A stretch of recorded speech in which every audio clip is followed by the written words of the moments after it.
उस छोटे से मानसिक पाप की उन्होंने कितनी बड़ी सजा पाई।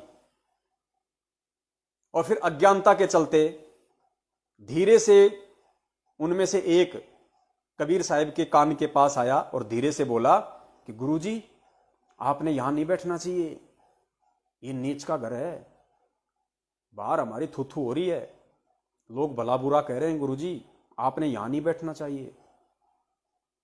तो परमेश्वर तो केवल उसी घटना के लिए वहां बैठे हुए थे, क्योंकि बाकी तो सबकी परीक्षा हो चुकी थी, खाली अर्जुन और सर्जुन की परीक्षा बाकी थी, क्योंकि वो बाहर गए हुए थे।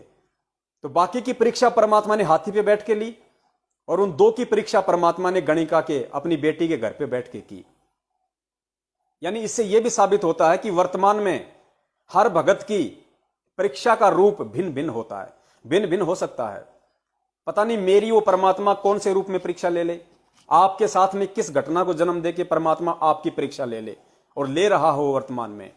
तो यह नहीं देखना चाहिए कि परीक्षा का केवल एक ही रूप है, पता नहीं किस रूप में आपकी परमात्मा परीक्षा ले ले। ये वैक्सीन का जो टीका लगवाया जा रहा है डर से, यह भी परीक्षा है। ये उन आत्माओं की परीक्षा ली जाएगी जो आत्माएं कमजोर हैं। किसी भगत को आर्थिक परेशानी देके परमात्मा उसके धैर्य और संतोष की परीक्षा लेगा कि आज इसको इतने पैसों की सख्त जरूरत है और इसको कोई नहीं दे रहा, कहीं से नहीं मिल रहा, परमेश्वर के प्रेरणा से उसको कोई पैसा नहीं दे रहा। ऐसी परिस्थिति में पैसों की प्राप्ति के लिए क्या तरीका अपनाता है? चोरी करेगा, किसी से झूठ बोल के लेगा, किसी को धोखा दे के लेगा, किसी को दान के नाम पे ठगेगा। वो सारी उसकी परीक्षा, वो देखना चाहता है परमात्मा कि ये कौन सा रास्ता अपनाता है, नैतिक या अनैतिक, वो उसकी परीक्षा। किसी के पुत्र की मृत्यु हो जाती है, किसी की पत्नी की मृत्यु हो जाती है, कोई भयंकर तरीके से बीमार हो जाता है, वो घटनाएं उस भगत की परीक्षाएं हैं। तो अर्जुन सर्जुन की परीक्षा का परमेश्वर ने वो माध्यम चुना था। और फिर उन्होंने कहा कि परमात्मा आपको यहां नहीं बैठना चाहिए, ये नीच का घर है। तो परमेश्वर कबीर साहिब जी ने कहा, अरे भाई अर्जुन सर्जुन रे नालायको, इतने वर्षों से मैं तुम्हारे को जो मेरे पास था मैंने दिया, ज्ञान समझाया, और फिर तुमने क्या शिक्षा मेरी ग्रहण की? तुम मुझे कह रहे हो कि ये नीच का घर है और तुम मुझे यहां ना बैठने की सलाह दे रहे हो। तो परमेश्वर ने गरीबदास जी महाराज जी के रूप में जो सदग्रंथ साहिब की रचना की और उन सारी घटनाओं का विस्तार से वर्णन किया, तो कुछ वाणियां परमेश्वर ने हमें बताई। अर्जुन सर्जुन ने कहा कि अर्जुन सर्जुन जब परमेश्वर के पास में गए तो वाणियों के माध्यम से गरीबदास जी महाराज जी ने समझाया।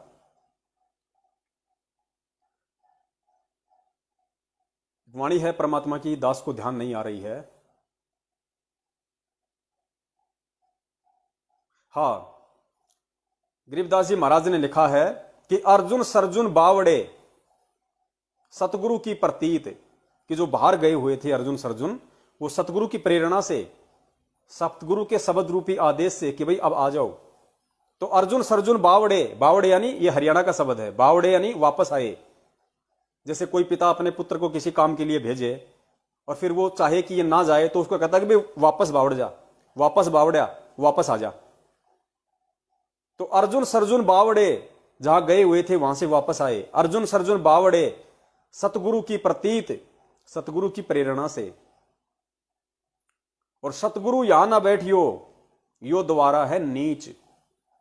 उन्होंने कहा कि परमात्मा यहां मत बैठना, यो नीच का द्वार है, यो नीच का घर है।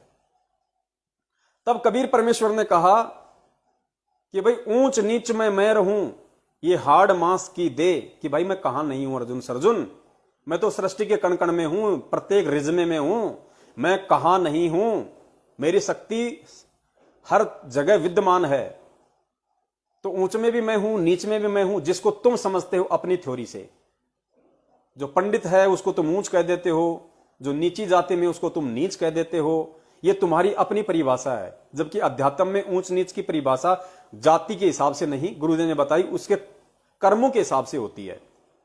अगर एक शूद्र वर्ण का व्यक्ति यदि अच्छे कर्म करता है तो वो ब्राह्मण है, और एक ब्राह्मण वर्ण में उत्पन्न व्यक्ति यदि नीच कर्म करता है, शराब पीता है, मांस दारू बीड़ी गुटखा काला बाजारी चोरी जारी शास्त्र विधि को त्याग के मनमाने तरीके से भक्ति करता है, तो वो नीच है।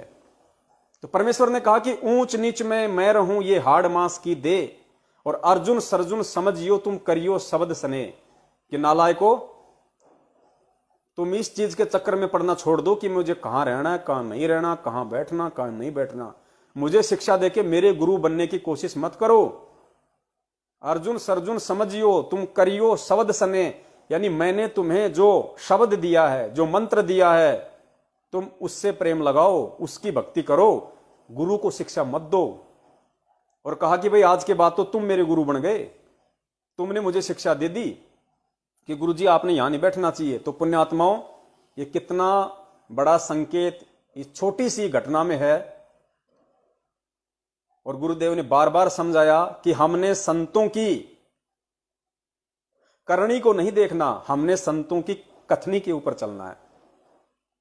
करनी मतलब जो कर्म आपका गुरु कर रहा है, वो कर्म आपने फॉलो नहीं करने, उस कर्म को देख के नहीं चलना। आपने सतगुरु की जो कथनी है, जो कथन है, जो वचन है, जो सत्संग है, उन सत्संगों में आपके गुरु ने आपको जो निर्देशित किया है, उस तरीके से आपको चलना है, आपने फॉलो करना है। संतों की करनी को नहीं, उनकी कथनी को देख के चलना है। तो वर्तमान में किस कदर भगत समाज धोखा खा रहा है, किस कदर काल प्रेरित सतलोक आश्रम मैनेजमेंट हरियाणा सतगुरु जी की कथनी के विपरीत हमसे कुकर्म करवा रहा है। राजनीतियां, आरक्षणबाजी, देहदान, रक्तदान, कभी सोना उतरवाता है, कभी गेहूं दान। आजकल तो गेहूं का भी एक नया आदेश आ गया कि गुरुजी का आदेश है, नामदान केंद्र पे गेहूं की सेवा कर सकते हो, गेहूं की बोरियां दान कर सकते हो। बताइए, कल को ये ना आ जाए कि भगत अपने कपड़े उतार के भी नामदान केंद्र पे दे दो, मार्केट में सेल लगा देंगे, जितना मिलेगा उतना ठीक। तो ये हमसे क्या करवाया जा रहा है? ये हमसे परमेश्वर की कथनी के विपरीत ये कर्म करवाए जा रहे हैं। और फिर भी हम सावधान नहीं हो रहे। उस इतिहास को देखते हुए, 650 साल पहले की घटनाओं को देखते हुए, हमसे जो कमजोरियां उस समय हुई थी, जो बनी थी, जो गलतियां हमसे बनी थी, उन गलतियों से शिक्षा ना लेते हुए आज हम फिर से उन्हीं गलतियों को दोहरा रहे हैं। तो बताइए फिर हम कब सतलोक जाएंगे? तो हमने भूल कर भी अपने पूज्य परमेश्वर को, अपने सतगुरु देव जी को अपनी तरफ से, अपनी सोच से भी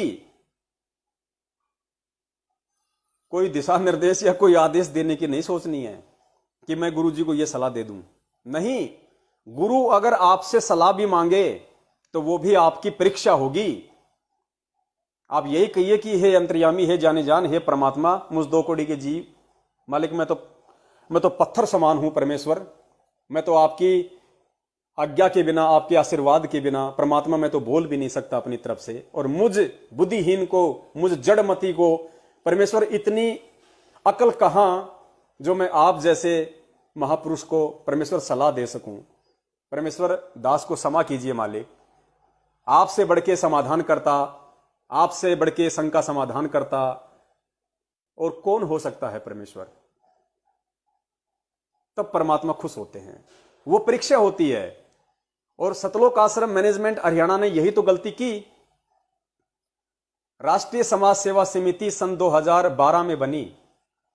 आप जब उसका संविधान पढ़ेंगे, इन्होंने एक 12 पेज का संविधान बना रखा है राष्ट्रीय समाज सेवा समिति के संचालकों ने, सतलोक आश्रम मैनेजमेंट हरियाणा वालों ने, जिसमें गुरुजी का भाई, गुरुजी का जवाई, गुरुजी के बेटे, गुरुजी के रिश्तेदार, ये स्टेट कोऑर्डिनेटर जिसके सदस्य हैं, मेंबर हैं, इन सब ने मिलके एक 12 पेज का राष्ट्रीय समाज सेवा समिति का एक प्रारूप बनाया, संविधान बनाया। उस प्रारूप के नियम नंबर 12 को जब आप ध्यान से पढ़ेंगे, नियम नंबर 12 जब आप उसको ध्यान से पढ़ेंगे तो उसमें लिखा हुआ है, क्या लिखा हुआ है राष्ट्रीय समाज सेवा समिति के इन महापुरुषों के द्वारा, कि राष्ट्रीय समाज सेवा समिति संत रामपाल जी महाराज जी से किसी भी कार्य में कोई दिशा निर्देश नहीं लेगी। संत रामपाल जी महाराज जी का काम केवल शास्त्रों का अध्ययन करना, निष्कर्ष निकालना और उसके बाद सत्संग करना ही रहेगा। अन्य सभी प्रकार की जिम्मेदारियों से संत रामपाल जी महाराज जी को फ्री रखा जाता है, मुक्त रखा जाता है, मुक्त किया जाता है। यानी इन काल प्रेरित लोगों ने अर्जुन सर्जुन की तरह इस ज्ञान को ना समझ के, सतगुरु को ना समझ के, और उस सारी सृष्टि के रचनहार कुल मालिक कबीर परमेश्वर को एक सेवा दे दी कि आपने केवल स्वाध्याय करना है और सत्संग करना है, इसके अलावा आपको सारी सेवाओं से मुक्त रखा जाता है। और आपसे हम लोग कोई दिशा निर्देश नहीं लेंगे, क्योंकि आपको दिशा निर्देश देने नहीं आते। हम हैं, हम सब कुछ कर लेंगे। और इन्होंने मनमाने तरीके से उस पॉइंट नंबर 12 के आधार पे जो सतगुरु के ज्ञान के विपरीत जो करनी की, उसका परिणाम फिर बरवाला कांड आप सब ने देखा कि सतगुरु से दिशा निर्देश ना लेने का क्या परिणाम होता है। सतगुरु को अपने जैसा मानुष समझ के सेवाएं बांटना, उसका कितना बड़ा परिणाम होता है कि गुरु जी का काम केवल सत्संग करना और शास्त्रों को पढ़ना, बाकी उनको फ्री किया जाता है। गुरु को फ्री कर दिया, गुरु आपसे फ्री हो गया, आपसे गुरु फ्री हो गया, आपको काल ने पकड़ लिया और काल ने फिर बरवाला कांड करवा दिया। तो पुण्यात्माओं, आज हमने वो गलतियां नहीं करनी। आज काल हमारे को इसी तरीके से ठगेगा। इसलिए यदि आज हमने बचना है तो सिर्फ एक बचाव का माध्यम परमेश्वर का वचन है, गुरुदेव का वचन है। और गुरुदेव के वचन उनके सत्संगों में हैं, गुरुदेव के आदेश उनके सत्संगों में हैं, गुरुदेव के आदेश इस नित्य नियम पुस्तिका में हैं, जिनका आगे चल के हम विस्तार से जिक्र करेंगे, वर्णन करेंगे, समझने का प्रयास करेंगे। और इन वचनों से दूर हटने के कारण, इन वचनों को ना समझ पाने के कारण ही आज दास ये कह सकता है कि 70% भगत समाज सतलोक आश्रम मैनेजमेंट हरियाणा के चक्कर में आके काल भगवान की फर्द में है।